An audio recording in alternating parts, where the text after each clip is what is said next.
Outside In is my photo-based body of work that talks about themes on identity, culture, and belonging.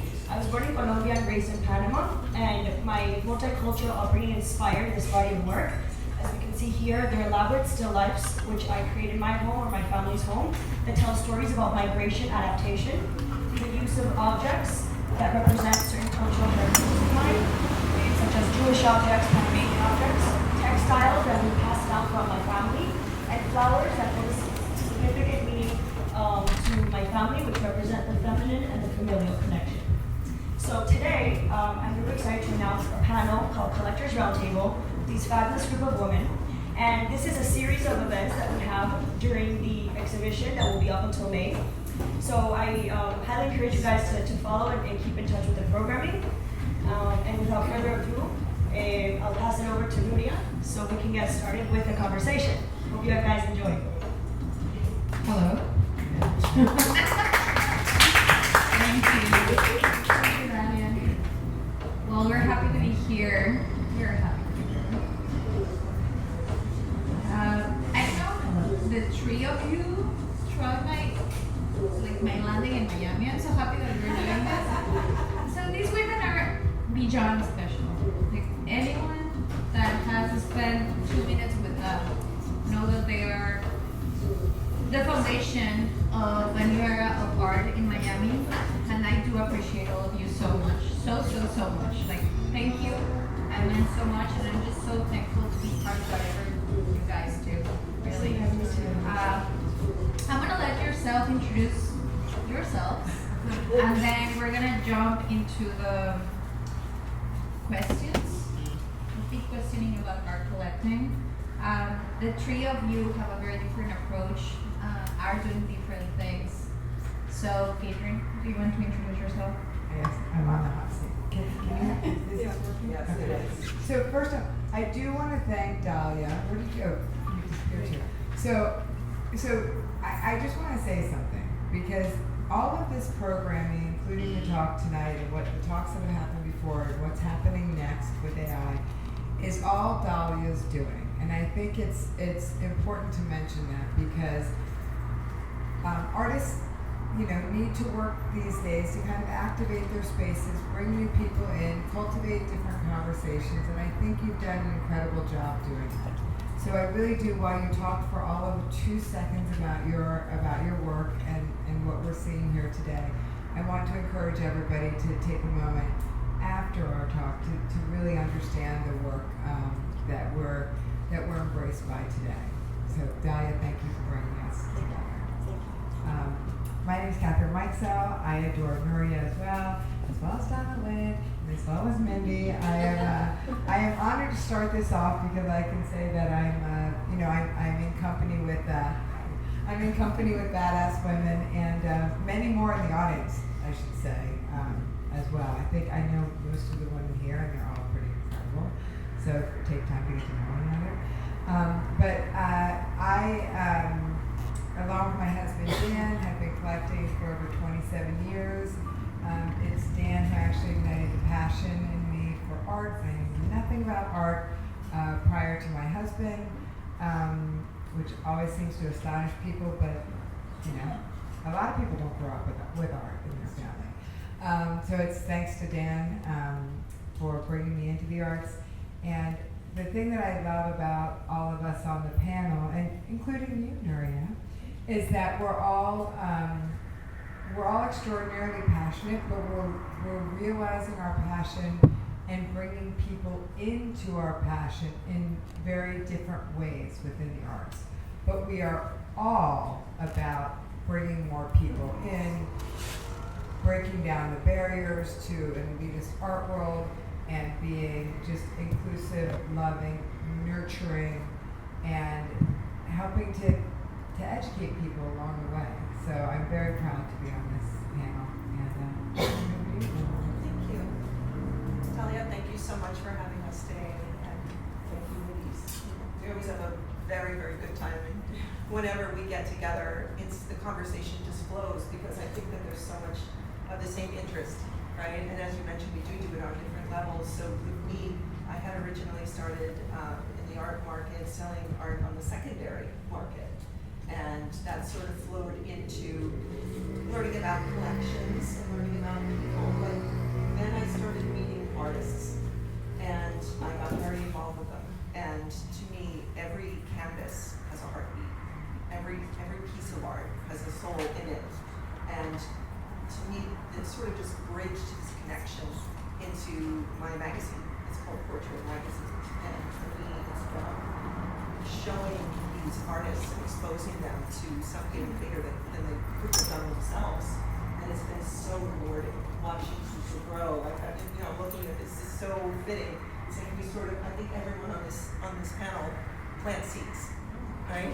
And so do the artists. I always say artists are like gardeners. They have the ability to plant something and just continue to grow and grow. And it's an honor for me personally to help people be recognized and appreciated for what they do. And if I can assist that way, I feel like it's just for me such a pleasure. And I just want to thank you all for being here. And I'm looking forward to talking to you. I hope you all have questions in the end, or if you don't, think now. But I'd like to thank Victor for being here. Victor's my love, who's such a big part of our collecting. And I think one thing that we both have in common is we have such a connection to the artists that are in our collection that it just sort of transcends into the rest of our lives. And thank you for being on this journey with me. I love you so much. And he has such a good eye. Victor can call it so well a lot of the time, and I think he just has a really good intuition for feeling somebody's passion. Because when you look at something, you look at this work on the wall, you feel that. You feel her energy in every single photograph, and that's what's so beautiful. So thank you again. Over to you. I do want to say that I appreciate that because I still hide when I buy something from Javi. If you don't know, Javi is my partner. So pieces appear in my house, like here and there, just hanging. He's like, "What's that?" And I was like, We have a rule. It's like we call it double green. Like both of us have to agree. I know. I appreciate it. Yeah. But sometimes you need to hide your art. Maybe. Wow, starting with hide your art.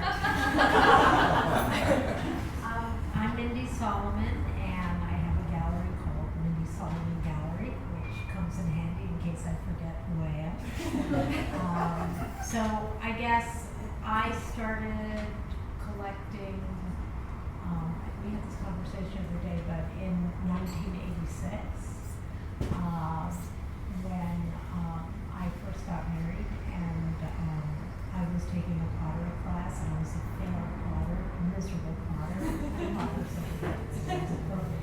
And it was inexpensive, and I appreciated the skill that went into it, so that was where the process began.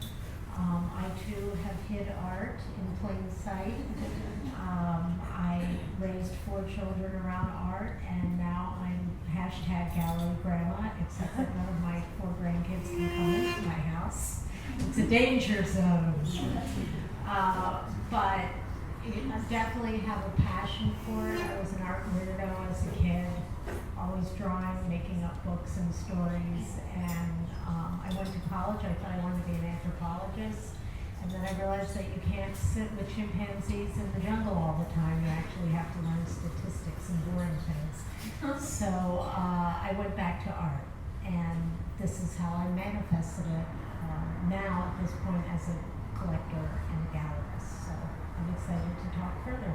I didn't know that side because I wanted to be a marine biologist before I learned that I just wasn't swimming in the ocean with sharks all the time. Like I had to be in a laboratory. I did get to go to the chimp lab at UPenn and actually interface with a chimp and their little tiny hands, and it was really nice. But that was as far as I got. So, Nice one. I like background in biology. Seems consistent. I mean, I've seen. Let's dive into the topic of collecting. I've been at your house. The first time that I went to your house, I crashed a party with one of your artists, and I was like, "Oh my God, what is this?" This is awesome. The pizza party during our bustle, which I wrote about it at our circuits. Like you should definitely crash the Fountainhead party. It's like a great place. I'm going to your house soon. Oh, you're gonna love it equally. But I haven't seen your collection, but I've seen you buying. It's fun. It's fun to see collectors buying. And when I got here to work for Ivan Pirachugari, we had the first ever progressive art brunch meeting at your gallery because Mimi is like the mom of the gallery. And I saw everything that you had, and I've been at the back room several times, and I had the fortune to sit down with you and just see your fair process. That has been amazing. So I've seen you collecting somehow, but I would like you to share. It's a very personal thing, to share your collecting process with the audience. I feel that collecting is something that people are very interested in doing, but sometimes it's hard. It's like it's a budget thing, it's an art thing. You want to be super I feel like a lot of people try to be super smart about it, like intellectual, but sometimes you just to go with it and with your artist. How do you collect? What drives your collecting? Your being in ceramics. Yes, I mean, again, that comes from being a failed potter. I mean, if tennis was a collection, I would have had a collection of that because I'm a horrible tennis player. But I'm really bad at bowling too. So.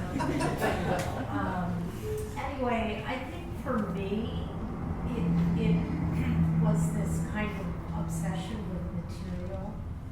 I mean, I love to go into stores and fond little fabrics, when no one's looking, just kind of run my hand through things and, touch everything. So being surrounded with texture and color was of interest to me.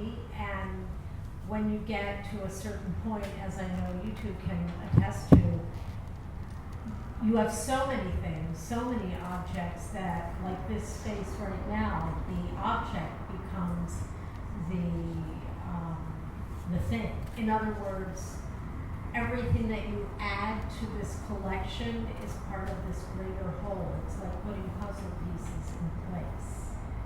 And, I've had clients call me on the phone and say, I don't know, it just doesn't feel right. I said, because it needs a friend.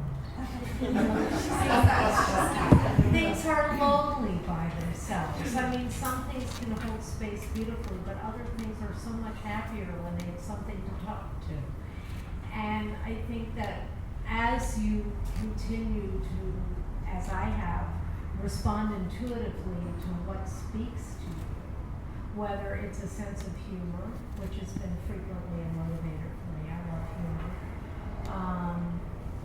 or I don't know, just maybe I have this head by Dan McCarthy, and I remember my mom and brother came to the house and I said to them, what does this remind you of? They're not art collectors. And my brother said, puppy dog.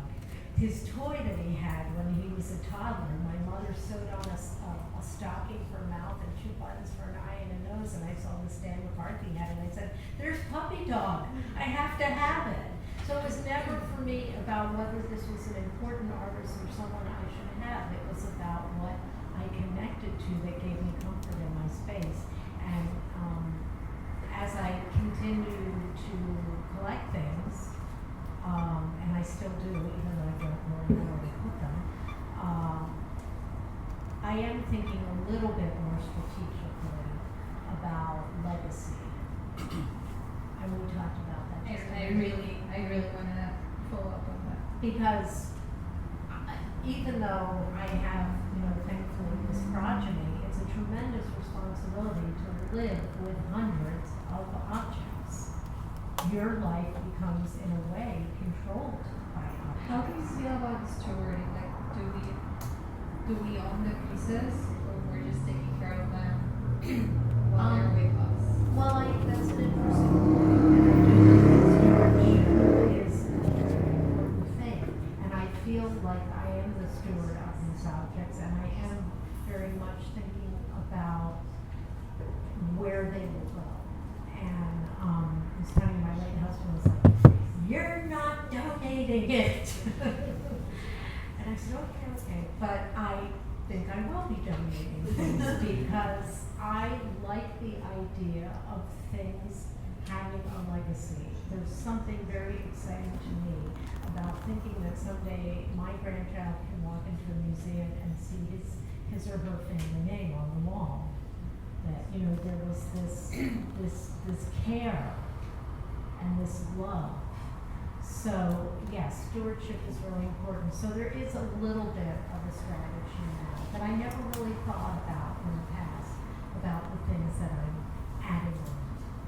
And I really love that we're talking about this because in Miami, you know, we are building these big organizations, and I think it's important to share with the audience how those are built. What about you girls? Tell us about your collections. I feel like I forgot to, I'm a very terrible promoter sometimes, that I co-founded with my husband Dan Fountainhead Residency. So if you haven't been, please come. I don't think I said that in the beginning. I was gonna get to that. Okay. So we'll be fine. Okay, sorry. But it's interesting because as you're talking about legacy and what happens with the objects, Dan and I are just finishing our estate plan. We're thinking a lot about that because for us, nothing was ever purchased as an investment or thinking at all about value or monetary value. It was always thinking about value to our lives, to our family, to our health, to the way we started our day. Like that was our value. Excuse me, it wasn't all about financial. And our children love our works, but they're not going to likely be able to absorb everything that we have. I mean, I know that you get already, fill your kids' homes, and we'll soon, we'll someday fill your grandkids' homes. We'll do the same, but over the last 27 years, Dan and I have been loaning art. As soon as we take it down, we find a friend to bring it into their homes. So we have artwork I think we're up to 32 friends' homes. Because from our perspective, like art is meant to be lived with. It's not meant to be stored. It's not meant to be just held onto. It's meant to be shared. And I think that's something that's very important, to us. And so when we talk about what happens to all of these things when we pass, which will be at the age of like 200, we think about, we would both like them to go into community centers or libraries or somewhere that doesn't actually have an art collection where people wouldn't normally experience art, so they have the opportunity to experience art. But that also comes with, making sure that there are funds available to take care of the art, right? Because you can't just give art to someone and not take care of it, because it's very important to the artist that art retains its original look and feel and energy, right? So you have to maintain that. So it's also not that easy to say, we just want to, loan it to community centers. And so it's very, very layered. But going back to the original question of how we collect, you mentioned the 2 green lights. We don't have that same saying, but basically, Dan and I have to agree on everything. And sometimes one person is pulling the other one more, but ultimately, we have to live with this work, and so I think, so we have to both like it. Doesn't mean we haven't snuck things in or put things on hold without an option, over time, in the past, but for the most part, we agree, and I agree with Mindy that it's really for us, and kind of was from very early on because we started collecting Miami-based artists. And really getting to know the artists locally, which I think is of the utmost importance, that you support the artists that are here in your community, because you have a relationship with them, and you can invite them over, you can have them for dinner, and you can show their incredible work on the wall and introduce them to your friends. So I think supporting local is so important, and from there we continue to expand, but never giving up. Supporting of local artists, because again, very important. And really, but like you, it was just like something spoke to us in the work. I think we did always ask to see other pieces from what we saw, from what attracted us to the work, because I do think it's important to get a sense for an artist's kind of overall body of work. But, you know, really it was just, you know, something just drew us in and held us there. And sometimes you have to walk away from it to see if it was just like a flash or it stuck with you. And then sometimes works pop up in your head months or years later that you're like, I wonder if that, you know, like, because things like stick with you. Sometimes they just like, they just gnaw at you. Like, don't forget about that. But you can't figure out why, right? Yeah. And You're then you go right. back. I'm thinking about that piece, or you know, yeah. That's Absolutely. right. Thanks for going. Yeah. Take it from here. Seriously. No, it happens, you know, and like I said, I really think that there's so much energy in every piece of art you see, and there's a person behind it. And like I mentioned earlier, like our collection is such a personal thing. If you come over to my house, Victor, or I will show you around, and we can tell you a story about every single artist in the house, you know, like, and to me, that's irreplaceable. It's irreplaceable. I Like, think it's true of all of us, right? Right. And we all have stories. You can't just walk in our house and not get a story. That's utterly impossible. yeah. And so a lot of the people I've written about in the magazine, right? Drinks for me? I did. I worked right. Oh, yeah. I'll tell you about that later. So, for us, it's a deeply personal thing. Don't get me wrong. If something went to $1 million tomorrow, we're not going to be sad. You know, it's not a bad thing either. But for us, we live with our art, and we love to show people and share, and we can do that and feel good about it. And we live with a lot of it. We don't really store a lot of our art. We have bought art as investments in the past. Sometimes it works, and sometimes it doesn't. Right? So it kind of brings you back to living what you love. It's funny. You have a piece that I was gonna buy from a friend of mine, and I asked her like, who bought it? She's like, okay. And I'm like, oh, I'm okay with that. At least I know who is taking care of it. But it's, I mean, I think collecting is beautiful. It's a very beautiful practice. Do you remember what was the first thing that you collected? Like the first artwork that you considered like, oh, I am buying art? Because I feel like it's not clear. Like sometimes we're just going around like wanting something or liking it. But do you remember what was your first piece? Can you share it with us? Yes.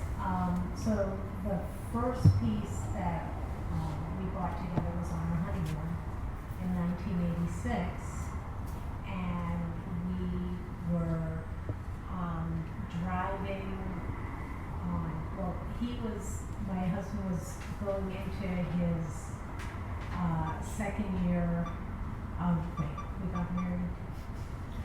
He was. Give me a second here. He was in medical school. Yeah. So we didn't have much money at all. And we were on a motor cruise up to Prince Edward's Island. So we stopped in St. John's, New Brunswick. And I, by the way, got married at 22, which is weird because I'm only 29. So. It's cool though. So, you know, we were really young and we really didn't have much money.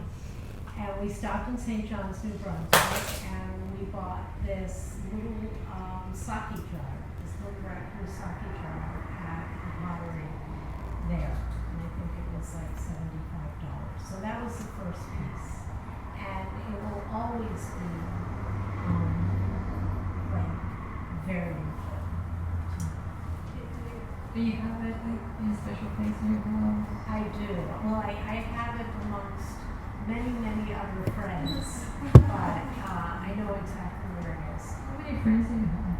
A lot of friends. I mean, you know, when we moved down to Miami, I had a house that was twice as large, and I shoved pretty much. I mean, I do have storage, and I've kind of forgotten exactly what's in that storage, and I need to research that. And catalog, Yeah. But I went from a house that was twice as big and shoved everything in, and I remember my youngest daughter came to visit me. She hadn't seen the new house, and she opened the door and she said, oh my God, you've got a problem. I go, why? There's too much stuff in here? You know, so I don't know, hundreds of That's friends. good.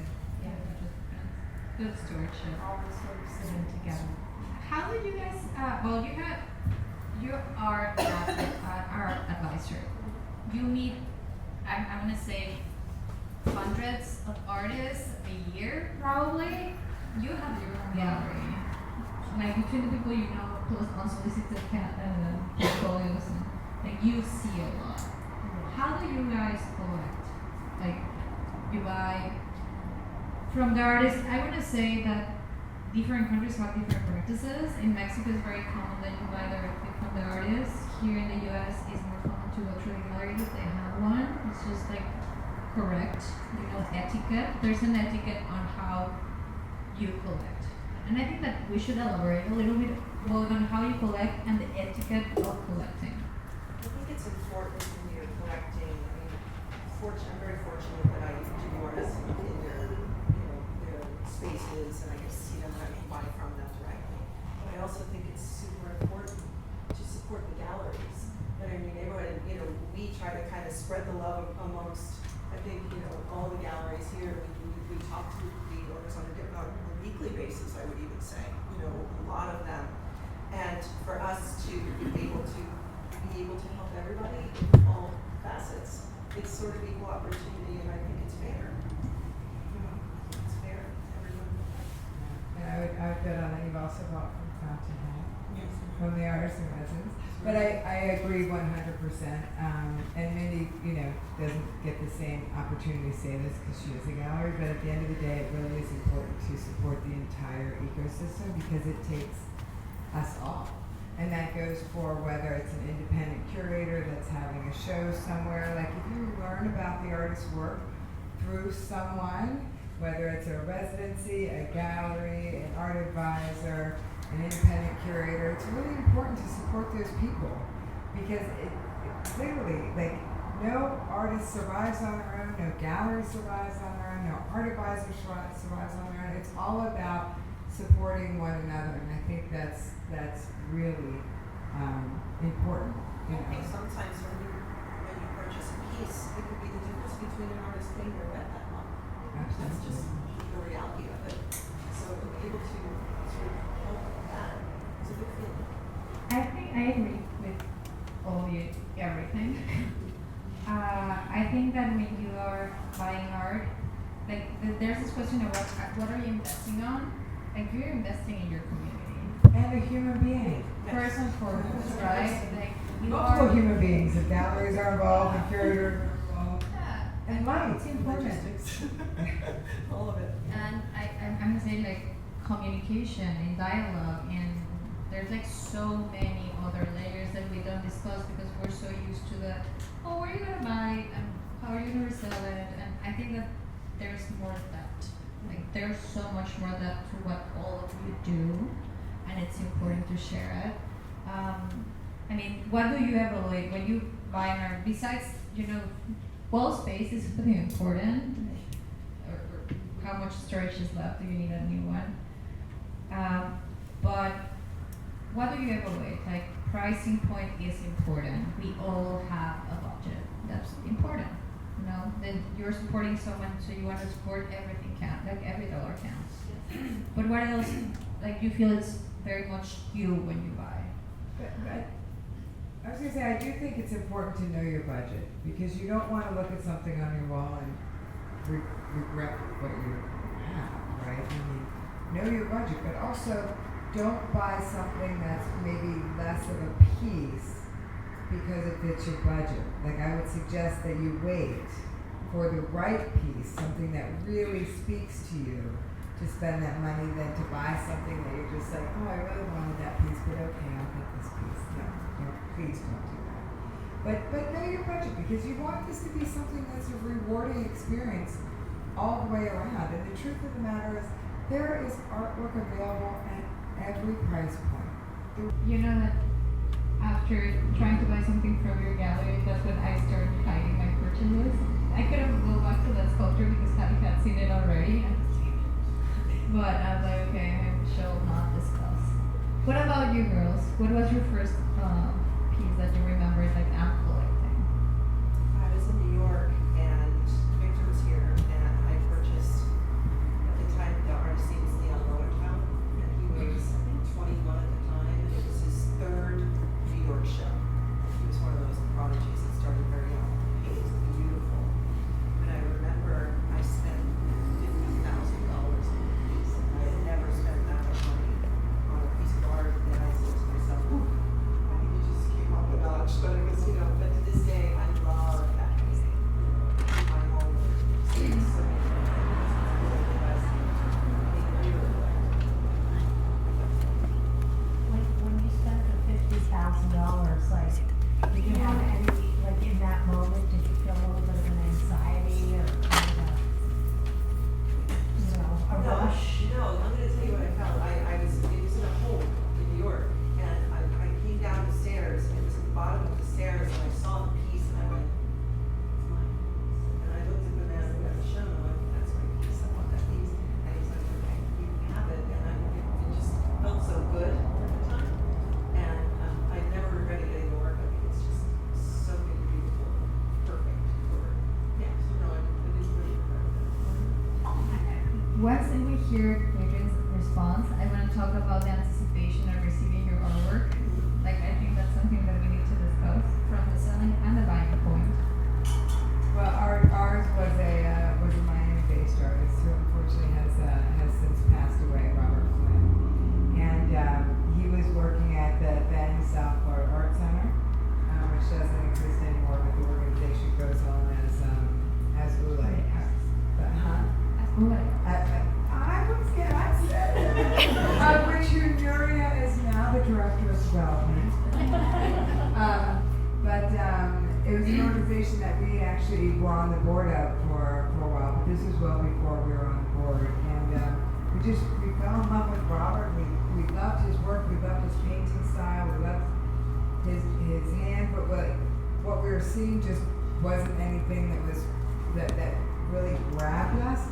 But he was one of those artists that had, like, in the back had rolled up canvases, in the back of his studio. And we're like, can we check out some of those rolled up canvases? And he's like, no, that's old work. And he was one of those artists that, like, whenever they finished work, it wasn't good anymore. Like, the only thing that was important was what he was working on now. But no, we really like to look at, those rolled up canvases.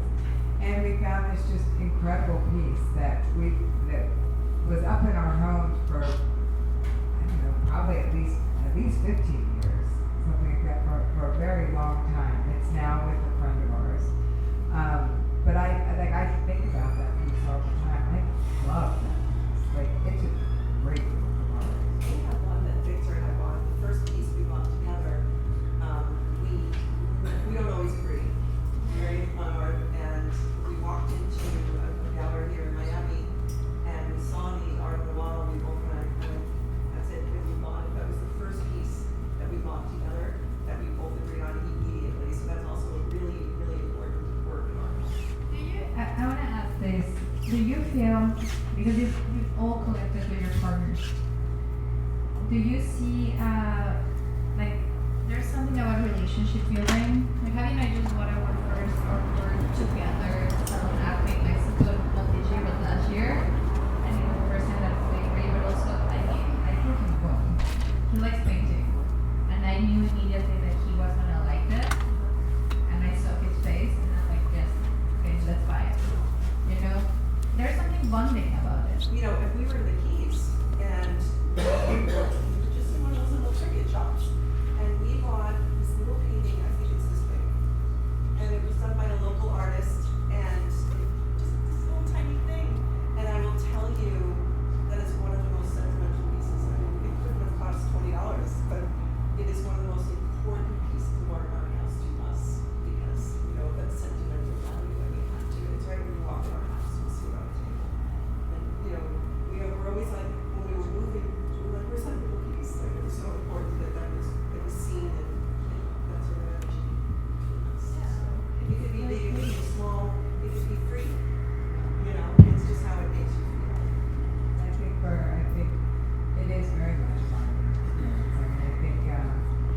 recognize so much of our, lives revolve around Fountainhead and the arts and everything that we try to make space to together to just go out and see art on our own, which is not as easy as as you would think. But it absolutely is, because I mean, one of I think the values of art in general is the conversations that it brings up, what it causes you to think about, how it stops you in your tracks, and experiencing that with someone that you love, it's priceless. It's definitely a bonding experience. The first piece that I bought in payments. I still buy in payments, by the way. Nothing wrong with it. We heard that recently and we were like, what? Like, what? No one We does never- I also can't have debt, so I like it. Yeah, it was- I mean, I like it when the artists get paid. That's the only thing, for me, I like the big thing. the first piece that I bought in payments from Omar Bartet. That is an artist that did Fountainhead residency, and that's how I learned about Fountainhead. So it's just interesting that everyone finds a way. Yeah, When there's a will, there's a way. Or relatives. Or relative. I mean, we used to walk around the house going, is this paid for yes, is this paid for no? I mean, I just kind of went crazy and was just buying, and all these galleries were being very accommodating with payment plans, and we still offer payment plans. I wanted to bring that up because even though there's services and everything, and I feel that talking with your gallery, get to know your galleries. I think that's my point. Get to know your galleries, get to know your artists, crack a conversation with the owners, with the residences that because a lot of residences offer a collecting plan. Ask. Like, I feel like we were so shy. I remember I was so shy about going into a gallery and asking for anything. It sounds stupid or like probably not gonna be my boyfriend, which it probably wasn't. But it's better than not knowing. You don't ask, you know the answer. Yeah. Definitely. I mean, it's interesting how challenge makes people humble. I love it. Because there's a lot of games that, and I have nothing but, I have a lot of respect for colleagues in my field. But I do know that people will play shell games sometimes to create a perception of success or limited accessibility. And I think that what has happened recently, and this is not a digression on business, but I think what's happened recently is you're going to find if there's something you want. I mean, I remember having clients saying, I really want this painting, and they told me I can't get it, and blah, blah, blah. I said, if you really want it in 2 years, I guarantee you you're going to get it. Just hang back. And it's true. I think that nowadays, if people want works, they're going to have a lot easier time to access them, and they're going to have a much easier time of not necessarily negotiating big discounts, but definitely negotiating a payment plan. It's a great time to start collecting. Yeah, there's a lot more material out there to be had. But I do think it's important to talk about discounts too, because what I also don't like to see is when people try to, discount Lowball you.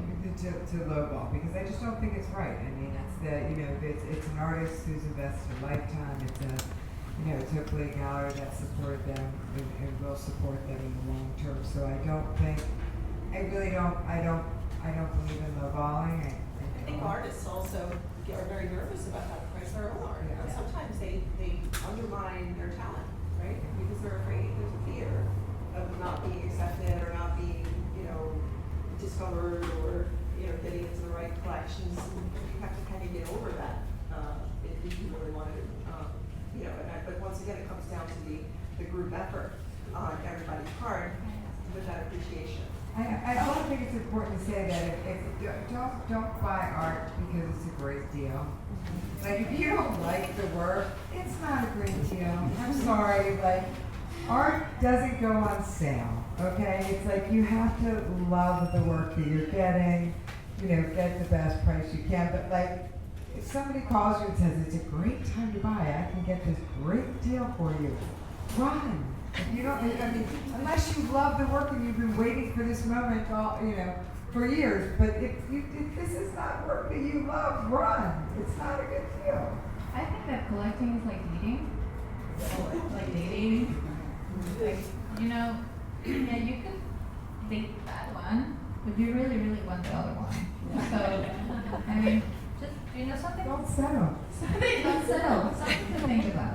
I promise I'm not, like, I'm doing this because I'm looking at my phone for the time, but also I have mom brain still.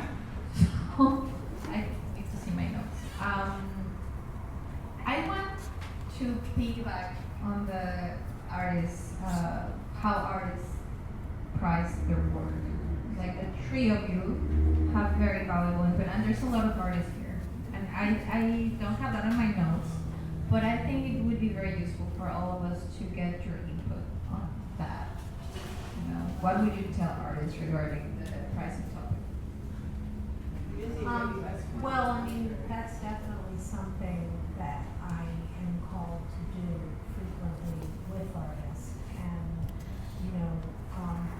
I think the best way that I define it is establishing a baseline. And I also believe strongly, I'm very conservative in my approach to pricing art. And I feel like, especially when I'm working with an emerging artist, is that I want to look at the career as a long career. And I actually had a conversation with someone today where we were pricing art fair. And I said, when I'm sitting here and I'm looking at this work in front of me, I want you and I to look at this and say, in 5 years we can put that as 20,000, and it's going to make sense to put it at 20,000 in 5 years after you've had a lot of shows, after you've maybe had some institutional acquisitions. But what happens is, or what happened, because there's a cautionary tale about what happened between, I think, 2019 and 2022. I never saw anything like it. Things were just selling like crazy. And I would try to caution the artists because, if you live long enough, you see that things go up and they go down across the board. But other people whispered in their ear and said, I can sell this now, so let's sell it for more. But what happens is, if you go up too high too quickly, you can really sabotage your career because someone can take that, look at your work, which is now at 20 or 30,000, and let's say you're 28 years old, and look at another young person who's got great work that's priced at $8,500.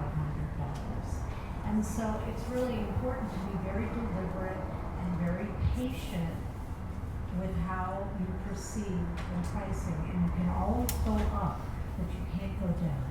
I think also at certain price points you get to the point where you're looking at mid-career artists that have works that you can find in that same price point. And I think the key is, and I've always appreciated this about you, Mindy. I was literally just having this conversation with an artist who is concerned that their gallery raised their prices too quickly.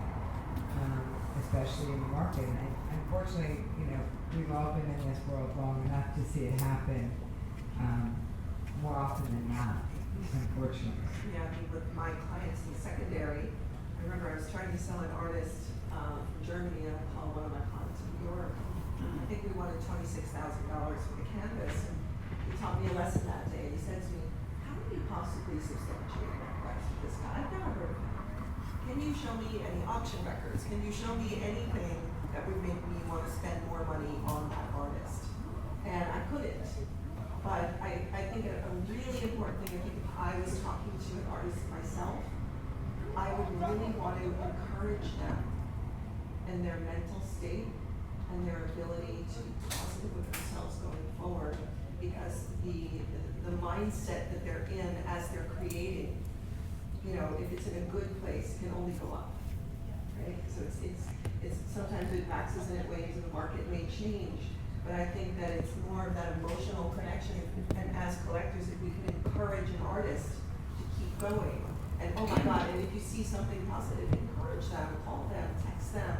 because the work will only get better if you're able to do that with the people that you're speaking to. It changes a lot. I love that point because you talk about how the artist's mental state is Yeah. important and encouraging them, because I think that's part of being in this art world, whether you call yourself it doesn't matter what you call yourself, you know. It's encouraging artists, you know, and letting them know that they're valued, that you see them, that you appreciate their work. You know, I think sometimes people are afraid to engage with artists because they're like, I can't buy their work, you know. It's like, it's not about that, you know, just let them know what you think about the work. It's like, I don't care what you do for a living, we all just want to be seen and heard and valued, right? So I think The it's value really is important. really important. It's like, Yeah, what is it's the really value? important. It's the value that people feel about themselves. Yeah. I want to like applaud like the three of you, because tied to this conversation about recognizing artists, the three of you have a philanthropic presence.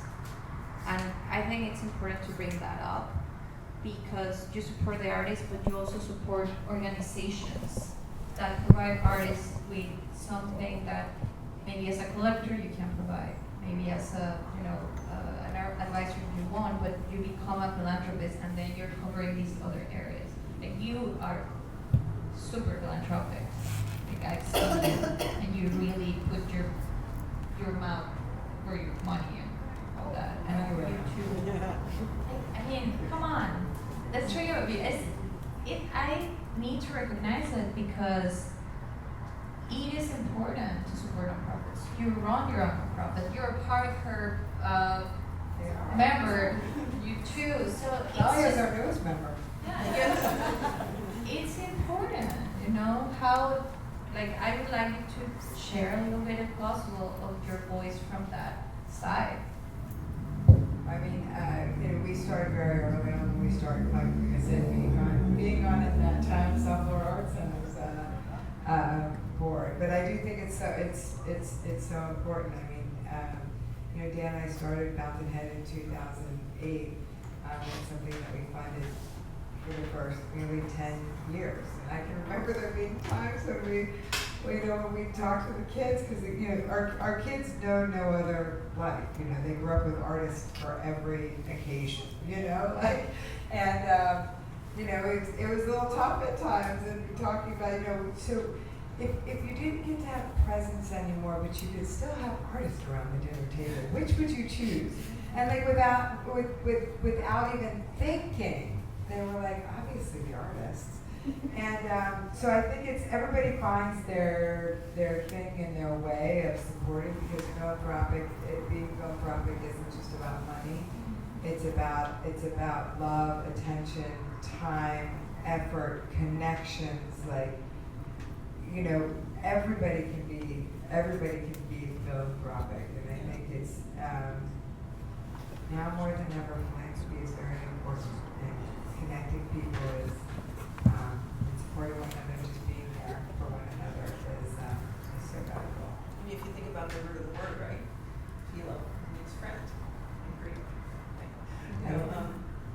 It's being a friend to the people around you. And one thing I really wanted to hit home was, it's when you support these different actions of the art world, there's a great saying, it's, the rising tide lifts all boats, right?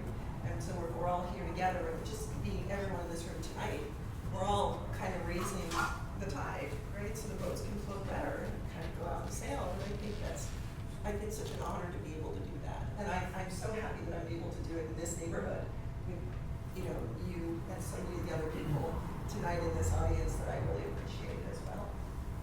Well, I also think that when you support institutions, you have a sense of ownership. And, Responsibility. And ownership and responsibility, but, private sector, in my opinion, is the only reliable force that we have. I mean, if we think that the only way that we can fund the things that we want is waiting for government to provide for us, and this is not a political statement, this is just what I believe. I believe that many hands make small work. And so if we can gather money together collectively as individuals, not only do we create a sense of ownership, which gives us a sense of fulfillment when we walk in the door, Because, I mean, when people give money to institutions, and I'm one of them, the first thing you do is go look for your name. It's not necessarily an ego thing, it's a satisfaction thing. Like, I have a piece of the rock in this, and I'm engaged in this. So I think philanthropy moves mountains. What organizations do you guys support here in Miami? You are IWC? Well, I'm on the steering committee of IWC, which is the International Women's Committee at the PAMS.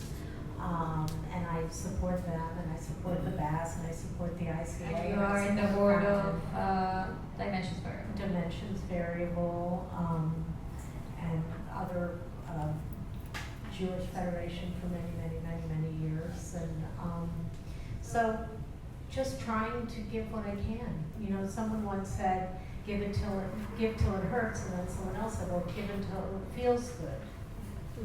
So, you know, I remember I was soliciting someone for money, and I said to her, will you be joining me again this year?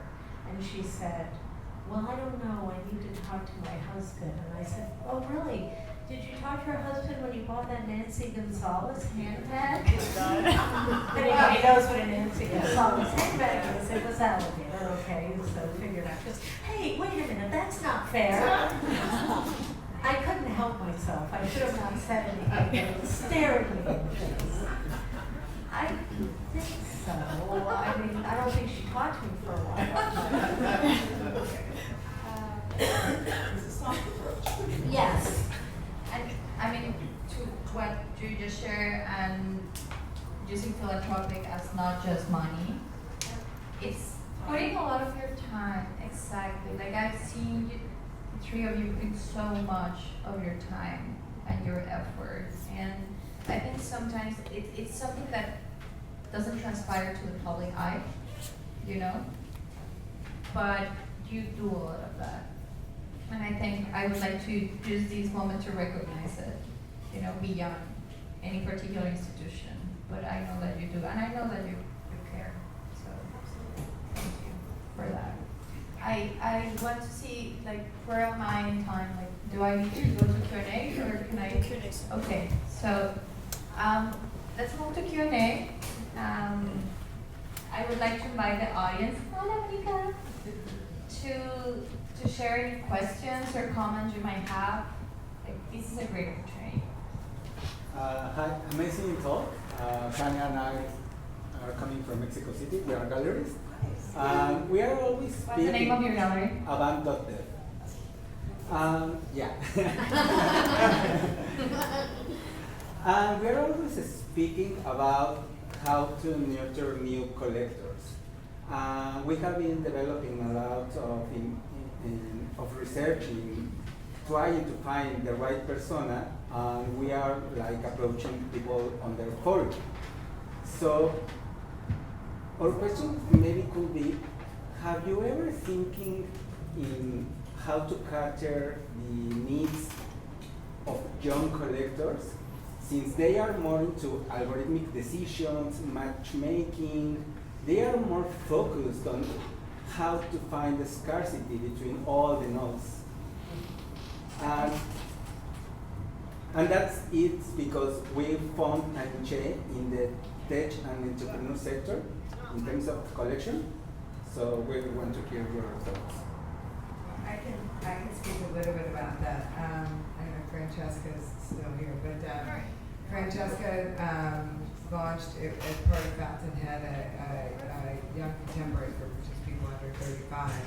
And we didn't call it a young collectors group because I think not everybody the age, that young is actually, there's Francesca, actually knows if they want to collect or not yet. I mean, a lot of times they just want to learn. They're like, if you haven't been exposed to art your entire life, like you have no idea, So it was important for us to collect, to keep the access to that low. And really it's just taking younger people through different experiences within the arts, not only in artist studios and galleries, but to talks.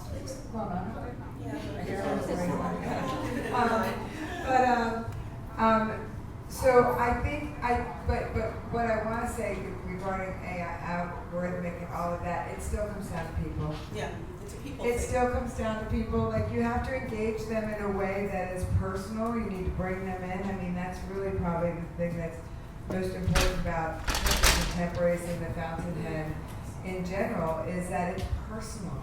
And art is personal. And frankly, every aspect of life is personal.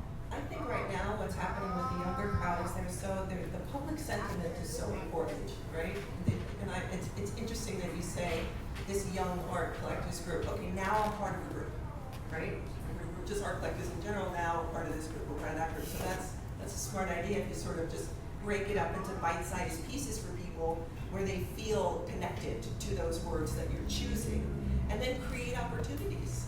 You know, if they're going to be curious, and some people it's intimidating to buy art. So maybe just create things going on at your gallery.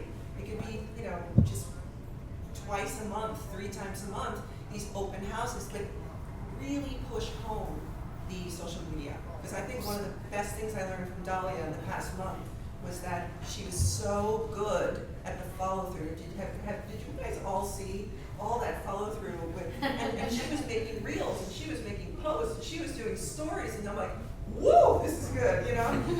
That if I were you and I wanted to attract a new kind of crowd, I would adopt something from what Dahlia did, because I think it's really, really smart. And we were talking the other day, I came up with this idea on the phone, where I said, you know what I'm gonna do? I'm just gonna put on my, I've never done this, on my WhatsApp story, a link to this. And I have to tell you what happened. I've had one client in Italy, I haven't spoken to in a year, write me about a painting that he wanted me to sell last year, okay? That he wanted too much money for, and I told him so. And then now he's like, please come and sell it again. And then I had a client give me like 8 pieces of work to sell. And I know that if it wasn't for that one thing that I did, that one thing, I wouldn't have gotten that response overnight. So that would be my suggestion to you, is just hammer it home. Put it into, okay, we're gonna do the single night, we're gonna do the under 35 crowd, we're gonna come up with opportunities for the artists themselves, and if you can match the art to that group, perfect. And I'd also say, don't make it all about you. No. Like, you know, like give them other experiences throughout the community, like engage them in a multitude of ways, right? But really, it's about engagement and authentic engagement. I mean, I would say, how long have you had your gallery? 5 years. 5 years. Congratulations. Thank you. Yeah. We are surviving. I think it's also about building relationships, and if you know, some people come into the business and they've already got a lot of connections, and so they're halfway there. But for me, I've been doing it 16 years, and one of the things that I recognized early when I started was that you need to get people to trust you. That's number one. You have to build a reputation of trustworthiness to get people to come in and to feel that they can spend money. So know what it is that you are, and you can change and grow and evolve and get better or more interesting or whatever, but really have a vision for what you're passionate about, and just keep hammering on that. Yeah, because if you're not feeling it, no one else will either. You have to just try to be as authentic as you possibly can. Right, be that go-to place for leather jackets with stuff. And fringe. And consistent, right? I have a question. I'm curious about how important it is from a gallery and collector sort of standpoint of how important it is and how you identify the longevity of an artist. Is it like a series of things that they've done in their CV? Is it something in their character that you can identify? Does it not matter at all? Perhaps you like the work and that's it. But that's something I've been thinking about, so I want to get your take on it. I think that when you when you make a commitment to work with an artist, that's a commitment. It's a relationship. And so you're kind of, you know, what was that movie Avatar when they pair bonded with their human? You know, you are inextricably tied to one another, which means that you have to believe in longevity. Now, sometimes relationships change and people go in different directions, but in the beginning, in the most idealistic sense, you are saying, I'm going to work with you, I'm going to be your daycare center, I'm going to take the calls if you're interested in your work 24/7, I'm going to respond to them, I'm going to be responsible for protecting your work while it's in my care, I'm going to promise you that you're going to have a schedule of exhibitions, I'm going to promise you that I'm always going to show you. And that is just an intuitive thing. And hopefully, through your diligence, you will provide that long game for them. But it's hard to know. I don't think anybody can ever really know. I think you can tell when somebody's really genuine with their work. It's like they're not copycatting other people. Like I mean, Caitlin, you're amazing. Like, I don't know if you would know her, and it's awesome. But she's a thinker, and she leads people to make their own conclusions about what she may be performing, what she will be showing. But it's unmistakably hers. And if people have that sort of resolve in their work, I think that's a really good tell to how far they can go. Is, you know, how much of them is there, as opposed to just, okay, I'm going to paint interior things now because that's what's hot. I think that goes back to commitment. You know, you talked about commitment from a gallery's perspective. I would talk about commitment from an artist's perspective, Yeah. right? The artists that I know that are successful are artists. You know, like they're through and through. Doesn't mean that they don't have a job during the day that helps them be the artists that they are, but they are artists through and through. And I think, I mean, I personally like when artists are researched and they kind of know where their work is coming from and they can talk about what inspired them. Or I love hearing about what artists are reading, what artists are listening to, other artists that they're looking at. I like artists that have a tremendous amount of intellect going into their work, even if the work itself might look naive in its making, right? There's something to it, that there's a real commitment from their life to being an artist. I think that's really an important part for me. There has to be depth to the work and authenticity to the work. That's purely you. What you have? I want to add something, and then we go to the question. When you are part of this ecosystem, you're going to start growing with it, and then there's things that you can identify. Like things start becoming so familiar to you, and you see the new people coming, whether they're collectors, institutions, whatever it is. So once you get involved, you just see that change. Like I came from Mexico City, and now Miami is so familiar to me and the people and you guys. So, but there are certain artists that you get very drawn to, right? Over the years, like there's one right now for me. Her name is Suzanne Zaborni, and she's in Germany, and I don't know why. I mean, it's not like we are long lost sisters or cousins, or I met her any other way. I just met her, and I just thought her work was so outstanding and amazing. I brought a couple of crates to the United States, and I just started placing them in really good collections. And to me, it's a very slow game, but it's so important to me that she gets in the right homes. And that sort of dedication on her part and mine, I love that energy. And you do that all the time. This is something I don't do, So it was such a beautiful experience. But you must get that all the time. And you too. I mean, you bring people from everywhere, right? Well, I would say, circling back to a couple of comments ago about like nurturing collectors and bringing collectors along. We had a situation today where Gwen was there, my good friend Gwen, There's John. Hi, John. And it was easy. I bought Glenn some barbecue for lunch, and she bought a piece of art. I was like, spend $20, that's an artist. Write that one down. Yeah, it was a new place called Slab Daddy, right on like 7th and 20th. Really good. But this group of people came in, and I was talking with Glenn at my desk, and I go, hold on, I gotta go, she's got an Hermes bag. So you know, you just, it's just like you look for the clues. She's laughing, you know what I mean. So I go out there and I'm, talking, and, Sophia's very good. She's got the laptop open, we're working on stuff, and the lady goes, well, I'm looking for some things for my shelves. I'm like, well, great. Come on back. I got tons of stuff for your shelves.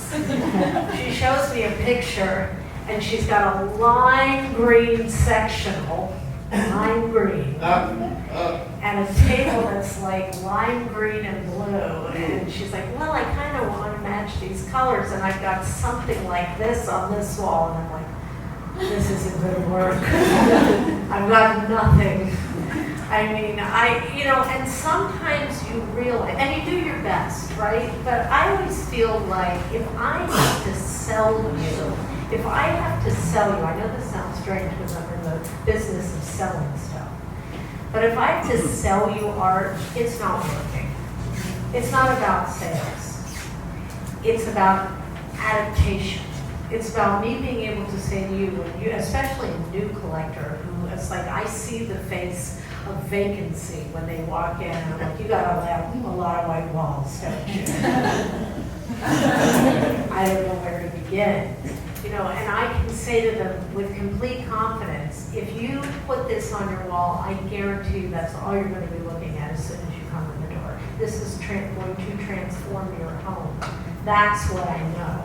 I know that is the case. But it's very hard because people always want to talk themselves out of a purchase. It's like you don't even need to be standing there. You could go and brush your teeth or take a call, and they're standing there talking themselves out of a purchase. And that's not going to work. And you have to recognize that you are, I'm just saying it, and other dealers would agree with me.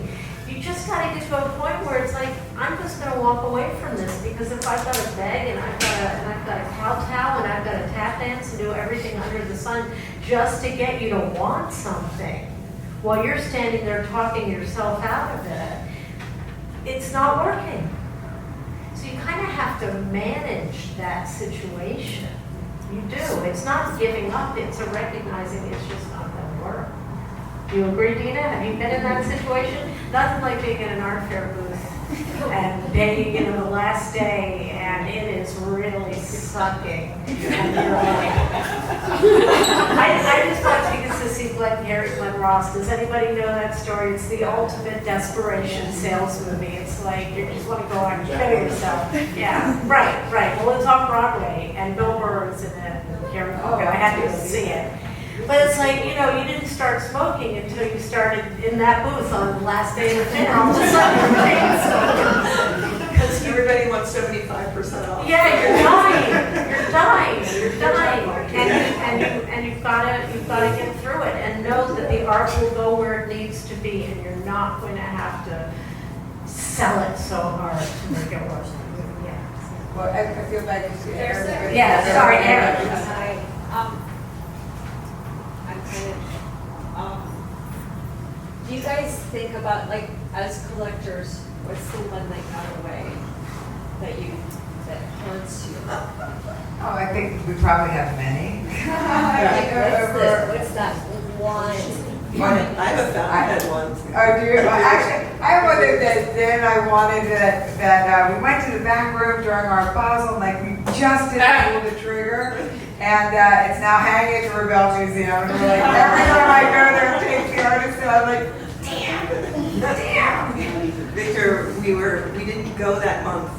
It was how many years ago, and Victor was like, oh, I really like this artist, and she's going to be at the Fountainhead. We didn't go that month. It was Christina Coral. And every time we see Christina Coral, I just sort of go like this to Victor. Because, like I said, he's like, I go, wow. Like, that was one that to this day we're like, oh. But you know, guys, you just don't know. And there's always great art, Right, like, you know. and it's like I just said, that little $20 piece is one of the most important pieces in our whole collection, so who cares, you know, like, there's always more. Never, it's like everything in life, you know, don't look back, Yeah. just look forward, you know. Well, when I had my gallery in St. Pete, and I showed it in the parish, I had a show with an artist named Lynette Larson, who I'm very sorry I didn't get one of her works back in the day. Fantastic artist, now probably approaching 80, but just, well, I don't know, do you know Lynette's work? I think I know she shows with James Cohan, and I'm not sure who else, but really interesting work, so that one I feel bad, but whatever. But also, there's just sometimes a matter of means. I mean, I don't know, Yeah. spending those days, like timing, Yeah. college tuition, I don't know, you know, You're life. meant to have what you have. Yeah, exactly. You just are. I just would like to circle back to the question to the artist in the back regarding longevity. And could you speak to patience and the ebbs and flows of an artist's career? Because I just purchased a work of an artist that's 92. And then someone that is in their late 20s. The artist that's 92 has had various ebbs and flow in their career, but is still We'll just learn those collectible. lessons. And so it's really, I think, you know, for the artists in the room, given all of your collective experience, I think it would be really very helpful if you can speak to kind of the arc of one's career, the ebbs and the flows, and how you sustain yourself during that, because that's the reality of being an artist. Yeah, but I think every artist's career has ebb and flow. I don't know any artist that has just gone like this. Like it just doesn't happen. I don't know many careers. But that's that the are like perception. that. But that is a perception. That's a The perception perception. is, you know, the artist, you know, shut up overnight. But the reality is they've been at it for 5 or 10 years. You know what it looks like on the For outside. 50 years. Rarely, or 50 years, rarely is what's going on the inside. I think it's consistency. I think there are always going to be new artists coming out of our schools, or new things that are hot in the market, or new regions that people are now paying attention to, or a new medium that people are now paying attention to. And because of that, you know, careers ebb and flow, and also a person's life ebb and flows, right? Like you're on it, you're able to like commit 100% of your time to it, and then maybe you have a child, or maybe you hurt your foot, or lost someone important to you, or I don't know, like it's life, you know. And I think the thing is, if you are committed, and like this is you want to be an artist, then you're committed, and you have to deal with those ebbs and flows. And I think one of the most important things I could say, something that Dan and I talk about, we've talked about, actually we've all talked about at some point in time in life, is like when you have success, you know, save, you know, treat yourself to something small, but don't go out and buy a Cadillac or whatever. You know, like just like prepare, because it's just not generally going to happen that things are going to continue at the same rate, because also the market changes, as we're all seeing now, you know, that's totally out of your control. So just prepare, you know. How many times do you think people go through that, oh my gosh, it's so slow, it's so terrible.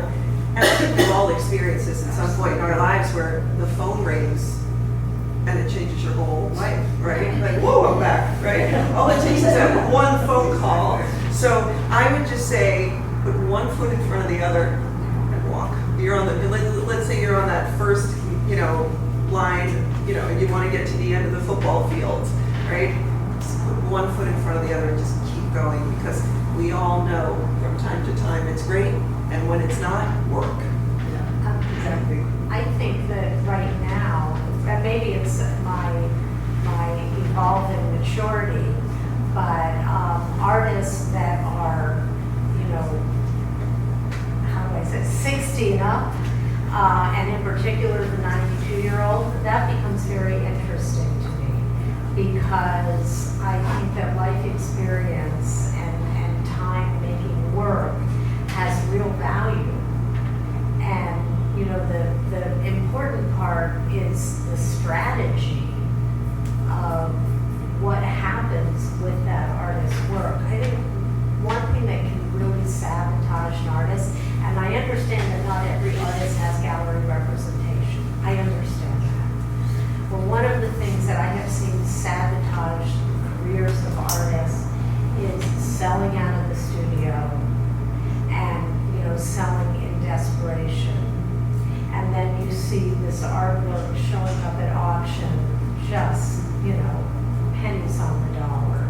And they may have had those moments and may be in museum collections, but just selling out of the studio, if you do have a gallery, again, I am a gallerist, but this is not about what happens to me, it's about what I've seen happen to artists when they don't have the patience to work with the gallery, or when they think they can get another 20% and they sell out of the gallery, and then the gallery finds out about it, and ultimately they lose that representation. And there is no one, there's no go-to, there's no one to safeguard the legacy, there's no one to call or to find out about a market. And it also, I mean, you can try to, you know, and it gets very frustrating too, if, you know, you're trying to establish a price point, as we talked about before, you're trying to establish a price point for an artist, and then you find out that, you know, they had a fire sale in the studio, and people were coming in buying whatever they, you know, for whatever they wanted, and you feel like a fraud, because you were trying to do what the artist wanted you to do, or what the family wanted you to do, and then everything just kind of falls out from under it. So the challenge is who's minding the store, who's protecting that work, and that older, more mature artist is someone to kind of watch out for and make sure that there's a place where to go. There's right now. Well, this person is represented by David Sorter. So Okay, this they're person's good. Yeah, they're good. Well, there's a gallery in New York, speaking of women, called Barry Campbell. They've been Yes. around for a while now, and I've been kind of like watching them, and they have really gotten behind FX women artists. Like that, talk about the leather jacket with studs. That's what they're doing. That is all that they've been doing. And they're succeeding in representing that work and pushing the prices and protecting the estates and the legacy.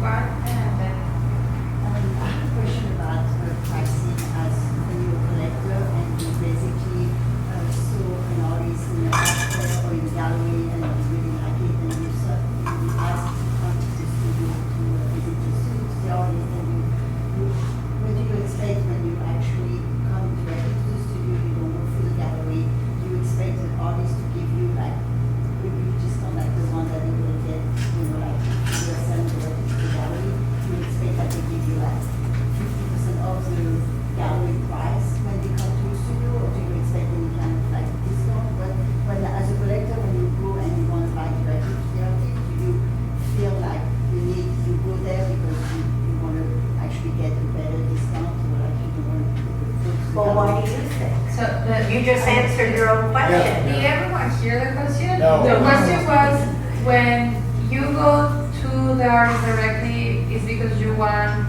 like a big discount? I mean, like, do you expect the artist? Do you to give expect you, the artist to just sell like to his because price, you go directly their to price? you feel like as a collector, you expect them to give you the same price as the gallery, or actually Well, discount? can we go back to the first part of what you said, which I think what you said was, well, what happens, I think this is what you said. What happens if you go to an art fair and you see some art that you like in the art fair, and then you go directly to the artist? Well, I mean, from my vantage point, that's a complete no-no. I know. I mean, if somebody saw the piece in the gallery and comes to me and says, "Oh, I want to buy it," but You're the artist in yeah, this I'm the one, artist. okay. I will say no. I'm sorry, because I feel like for me to like kind of like squeezing the gallery and being really back camera. I don't want to do that, so I never sell it. Somebody saw my work somewhere and wants to come behind the back and buy it directly from me, I would sell it. I say, no, you have to go to the gallery. But sometimes if somebody saw you like on Instagram and wants to like come and buy it, and I always give them the price that is in the gallery. Right. But I always get the feeling that some collectors are like pushing to get like a discount because oh, you don't have to pay this gallery